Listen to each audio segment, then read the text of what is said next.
The untold story of Sheikh Mohammed bin Rashid Al Maktoum's children. Behind the towering skyscrapers of Dubai and the opulent palaces that dot the Emirates lies one of the least understood sides of modern Middle Eastern power.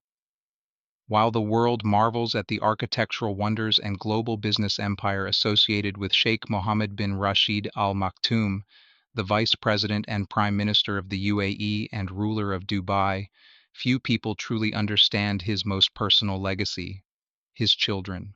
Not just the public figures who appear at state ceremonies, or the Crown Prince whose face is known worldwide. This is about the full tapestry of sons and daughters connected to one of the most powerful men in the region, children born across different decades, to women from different cultures, each navigating the complicated intersection of royalty, tradition, and modern life. Today, we're pulling back the curtain on a story that usually stays behind palace walls. A tale of royal bloodlines, international marriages, and family dynamics that span continents. This isn't just about counting names or reciting titles. It's about understanding how power, heritage, and personal identity collide inside one of the most closely watched dynasties on Earth. What you're about to hear may challenge what you thought you knew about Middle Eastern royalty. Many of these children live far from the spotlight, their lives unfolding quietly in the background. Others have made global headlines during moments of controversy or crisis. Some have achieved remarkable success in public service, sport, and culture. And a few, according to court documents and human rights reports, have faced serious consequences after trying to step outside the strict boundaries of royal life. The scale of the family alone tells a story. For most households, the arrival of each child is a rare event, a milestone you can count on one hand. In Sheikh Mohammed's case, public sources speak of more than 24 children, a family tree so complex that royal watchers and journalists alike sometimes struggle to map every branch accurately. Different sources give slightly different totals, and the exact number is ultimately known only to the family itself. But the pattern is clear. This is not an ordinary family, it is a dynasty. Before we dive into the individual lives, we need to understand the man at the center of it all. Sheikh Mohammed didn't just preside over a city that defied the desert. He built a model of leadership that blends Bedouin tradition, high-speed modernization, and an intensely private approach to family matters. His personal life reflects both long-standing Arabian customs and the global reach of modern Dubai, multiple marriages, spouses from different countries, and children whose lives stretch from the Gulf to Europe. Our journey begins with his eldest child, the first branch of this sprawling family tree, Sheikha Manal, the firstborn. Sheikha Manal holds the distinction of being Sheikh Mohammed's eldest child, born when he was in his early 20s. Her story begins with a cross-cultural marriage that foreshadowed many of the unions to come. Her mother, Randa, is from Lebanon, bringing Levantine heritage into the Al Maktoum line. Their marriage did not last. After the relationship ended, Manal was raised within her father's world in Dubai.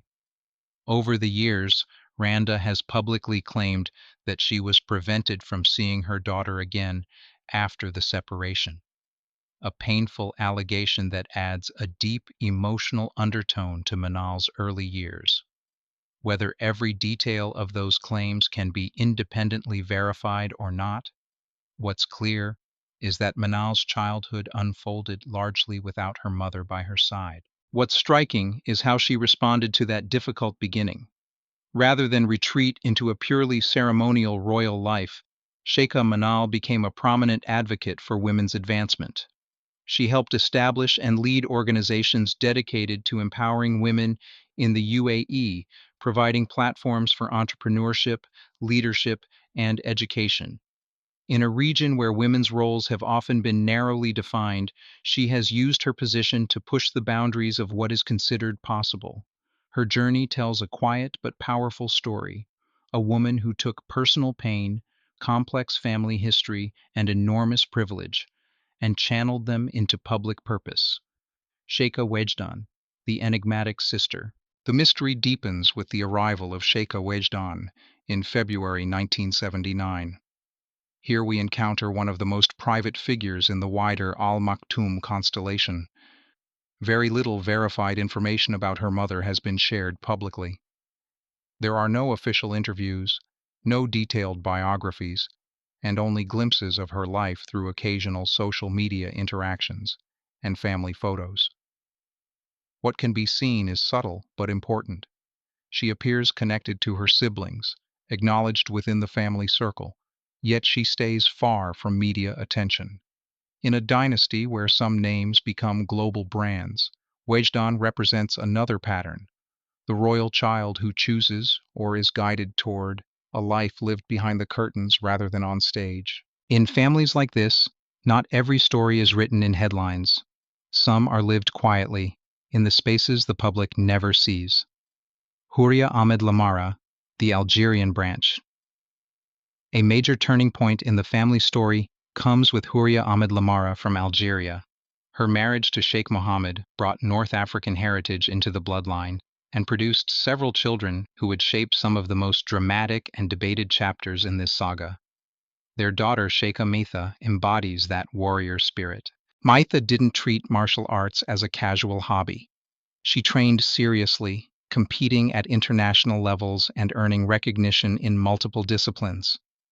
In an environment where royal women have often been associated with charity and protocol, Maitha stepped into arenas, literally, that demanded discipline, physical risk, and mental toughness. Her talents weren't confined to combat sports.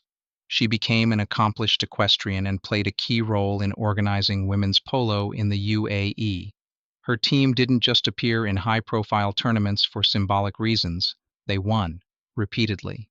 At one point, they achieved a record of 5 major championship victories across the UAE and the UK. Was access a factor? Of course. Being a princess opens doors. But trophies are not inherited. They are earned. Maitha's story isn't just about privilege. It's about what happens when privilege is combined with relentless effort.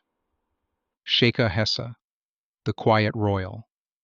The pattern of daughters continued with Sheikha Hessa, born in November 1980, to Sheikha Hind bint Maktoum bin Juma al Maktoum, who would become widely recognized as Sheikh Mohammed's first and senior wife. Unlike some of her siblings, Hessa has embraced a life of privacy. Childhood photographs exist, and her name appears in official lists, but she has not cultivated a public persona. In a family where public roles are often assigned, her discretion is its own kind of choice. Not every royal story is about dramatic rebellion or high-profile achievement. Some are about steady, quiet continuity, the branches of the tree that hold everything together without ever being individually spotlighted. Marwan, the first son and the question of succession. Everything changed in March 1981 with the arrival of Sheikh Mohammed's first son, Marwan. His birth introduced a question that hangs over every monarchy. Who will inherit? Marwan's mother is reported to be of European origin, and their son's appearance reflected that heritage. Fair hair, light eyes, features that stood out in sharp contrast to the traditional image of a Gulf ruler's heir. Publicly, no official explanation has ever been given for why Marwan did not become crown prince. In royal families around the world, factors like internal politics, maternal lineage, health, temperament, and simple preference can all play a role, and they rarely get explained on the record. What we do know is that Marwan did not take on a central political role. Instead, he built a career in business, including work in investments in Dubai. He found his place not as the face of the state, but as part of the broader economic ecosystem that underpins it. His story raises a delicate but fascinating question that echoes far beyond Dubai. In a system built on bloodlines, how much do appearance, origin, and tradition still matter when it comes to choosing an heir? Sheikha Shamsa, the disappearance that echoed. Worldwide. The saga takes a much darker turn with Sheikha Shamsa, another daughter from Houria's line.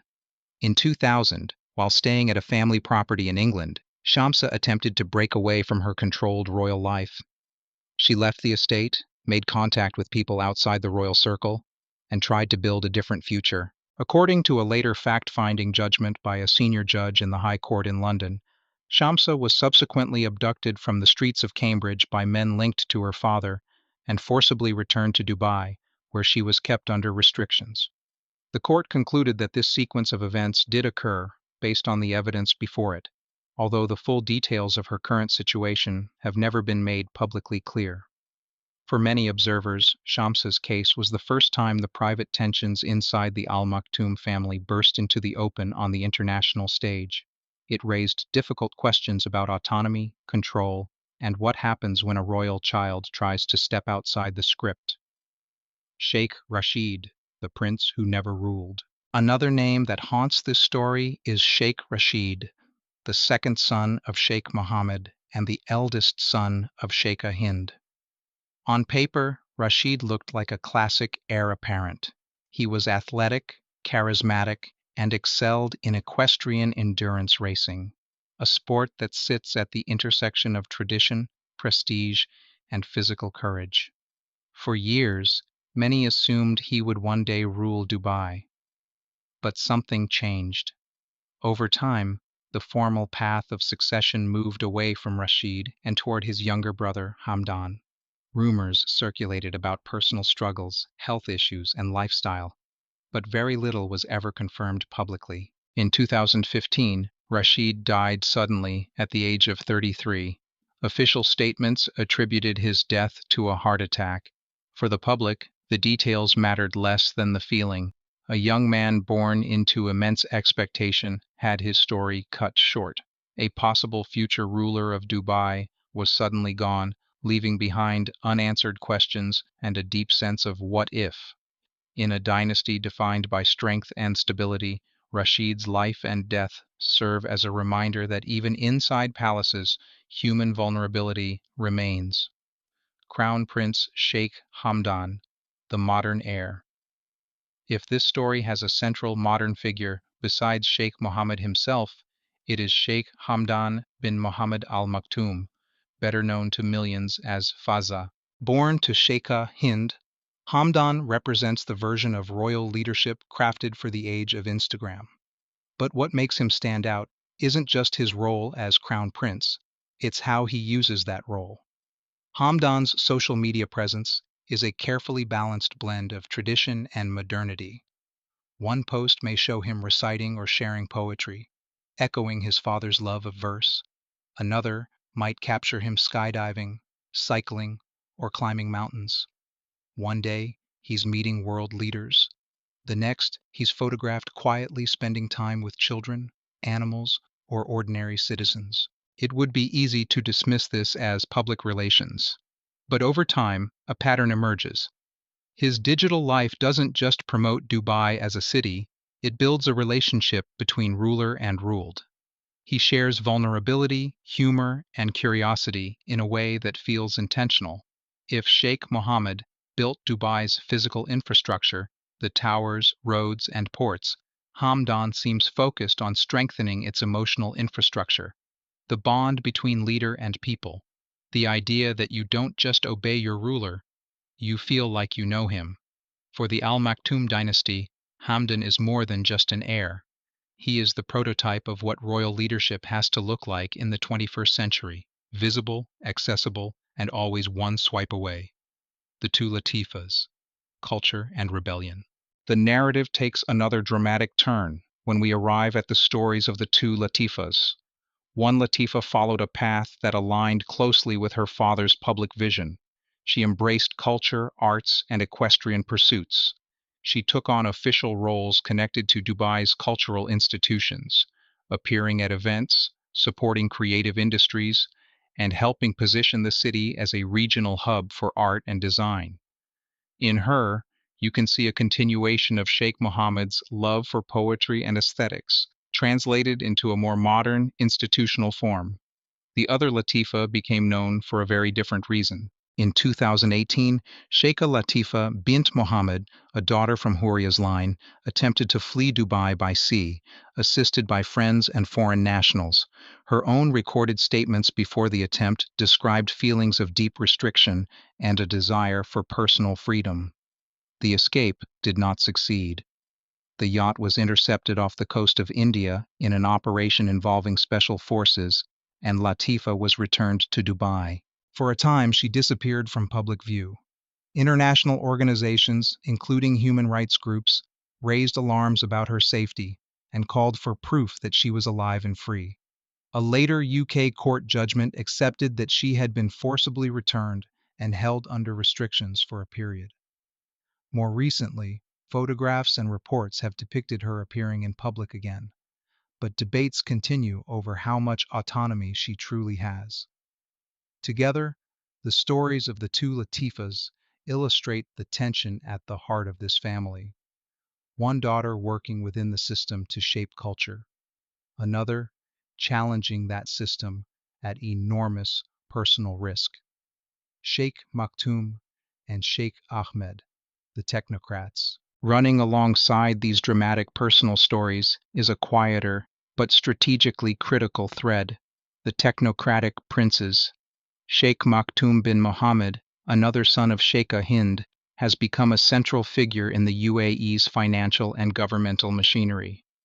As UAE Deputy Prime Minister and a key player in Dubai's economic planning, he represents the part of the family that builds systems, regulatory frameworks, financial policies, and digital government initiatives. Sheikh Ahmed bin Mohammed, also from the November dynasty of sons born in close succession, has taken on roles in knowledge, sports, and media. As chairman of institutions tied to education, Olympic activity, and cultural programming, he helps anchor the family not just in politics, but in the broader fabric of national life. Through them, you can see the Al Maktoum strategy. Leadership isn't just about one ruler sitting on a throne. It's about embedding family members at every key junction of society: economy, culture, sports, education, so the dynasty becomes part of the country's nervous system. Majid, Mariam, Saeed, Mahra, individual paths.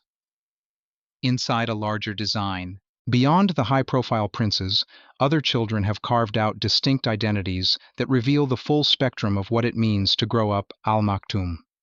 Sheikh Majid, a son from Houria's branch, became known for his interest in culture, sports, and youth initiatives.